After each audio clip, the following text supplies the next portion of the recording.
3 ದಿವಸ ರೆಸಾರ್ಟಲ್ಲಿದ್ದೆ. ಏನಾದರೂ ಮಂಡ್ಯದ ಬಗ್ಗೆ ಚರ್ಚೆ ಏನಾದ್ರು ಆಯಿತು? ಇಲ್ಲ, ಚರ್ಚೆಗಳು ಮಂಡ್ಯ ಒಂದೇ ಅಲ್ಲ, ರಾಜ್ಯದ ರಾಜಕಾರಣದ ಬಗ್ಗೆಯೂ ಚರ್ಚೆಗಳು ಮಾಡಿದೆ. ಇಲ್ಲಿ ಬರೀ ಮಂಡ್ಯ ಒಂದು ನಮ್ಮ ಮುಂದೆ ಈಗಾಗಲೇ ಹೇಳಿದ್ದೇನೆ. ತಾವು ಈಗಾಗಲೇ ಗಮನಿಸ್ತಾ ಇದ್ದೀರಿ, ಮೊನ್ನೆ 2 ದಿನಗಳಿಂದ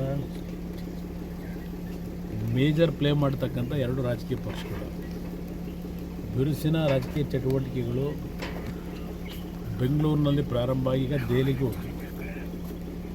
ಎಲ್ಲ ಮಂತ್ರಿಗಳು ಹೋದಂಥದ್ದು ತಾವೇ ಇವತ್ತಿನ ಬಿತ್ತರಿಸ್ತಾ ಇದ್ದಾರೆ. ನಮ್ಮ ಒಂದು ಪಕ್ಷದ ಚಟುವಟಿಕೆ ಒಂದು 2 ರಾಷ್ಟ್ರೀಯ ಪಕ್ಷಗಳಿಗೆ ಹೋಲಿಕೆ ಮಾಡಿದಾಗ ದೊಡ್ಡ ಮಟ್ಟದ ಒಂದು ಇನ್ವಾಲ್ವ್ಮೆಂಟಲ್ಲಿ ಇರ್ತಕ್ಕಂಥದ್ದು ಏನಿಲ್ಲ. ಆದರೆ ಮೈತ್ರಿಯ ಹಿನ್ನೆಲೆಯಲ್ಲಿ ನಾವು ಎಷ್ಟು ಸ್ಥಾನದಲ್ಲಿ ನಿಲ್ತಾ ಇದ್ದೇವೆ, ಆ ಸ್ಥಾನದಲ್ಲಿ ನಮ್ಮ ಅಭ್ಯರ್ಥಿಗಳ ಒಂದು ವಿಶ್ವಾಸಗಳನ್ನು ಅವ್ರು ಯಾವ ರೀತಿ ಪಡೀಬೇಕು.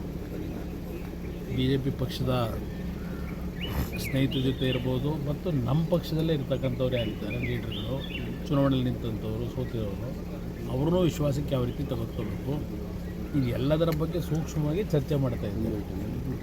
ನಿನ್ನೆ ಮೈಸೂರಿನಿಂದ ಸಾರಾ ಮಹೇಶ್ ಅವರು, ಪುಟ್ಟರಾಜು ಅವರು ಬಂದಾಗಲೂ ನಾನು ಇದೇ ವಿಷಯಗಳನ್ನೇ ಸುದೀರ್ಘವಾಗಿ ಚರ್ಚೆ ಮಾಡಲಿಕ್ಕೆ ಕರೆಸಿದ್ದೆ. ಮಂಡ್ಯದಲ್ಲಿ ಮತ್ತು ಮೈಸೂರಿನಲ್ಲಿ ಮತ್ತು ನಮ್ಮ ಹಾಸನಕ್ಕೆ ಸಂಬಂಧಪಟ್ಟಾಗ ಸಹ ಕೆಲವು ವಿಷಯ ಚರ್ಚೆ ಮಾಡಿದ್ದೇವೆ.